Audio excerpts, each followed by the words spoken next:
ଭାରତରେ ଅସହଯୋଗ ଆନ୍ଦୋଳନର ମୂଳଦୁଆ ପକାଇଥିଲା ଖିଲାଫତ ଆନ୍ଦୋଳନ।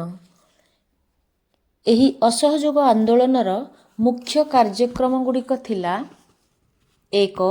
1919 ମସିହାର ଭାରତ ଶାସନ ଆଇନ ଅନୁଯାୟୀ ଅନୁଷ୍ଠିତ ହେବାକୁ ଥିବା ନିର୍ବାଚନ ଓ ସରକାରୀ ଉତ୍ସବ ବର୍ଜନ।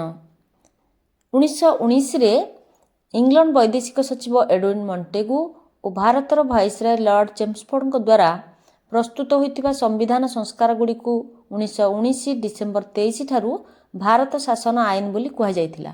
ଏହି ଭାରତ ଶାସନ ଆଇନ ଅନୁଯାୟୀ ଅନୁଷ୍ଠିତ ହେବାକୁ ଥିବା ନିର୍ବାଚନ ଓ ସରକାରୀ ଉତ୍ସବକୁ ବର୍ଜନ କରାଯିବା ପାଇଁ କାର୍ଯ୍ୟକ୍ରମ ଗ୍ରହଣ କରାଯାଇଥିଲା। 2. ସମସ୍ତ ପ୍ରକାର ସରକାରୀ ଉପାଧି ଫେରସ୍ତ ଓ ସରକାରୀ ପଦବୀରୁ ଇସ୍ତଫା। 3. ଆଇନଜୀବୀଙ୍କ ଦ୍ୱାରା ବିଚାରାଳୟ ବର୍ଜନ ଓ ଛାତ୍ରଛାତ୍ରୀମାନଙ୍କ ଦ୍ୱାରା ସରକାରୀ ବିଦ୍ୟାଳୟ ଓ ମହାବିଦ୍ୟାଳୟ ବର୍ଜନ। 4. ବିଦେଶୀ ଲୁଗା ତଥା ବିଦେଶୀ ଦ୍ରବ୍ୟ ବର୍ଜନ।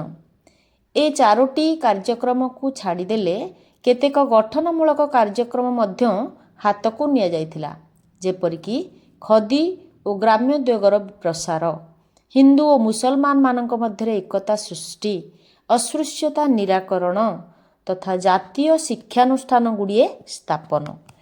ଏ ସମସ୍ତ ହେଉଛି ଅସହଯୋଗ ଆନ୍ଦୋଳନର କାର୍ଯ୍ୟକ୍ରମ।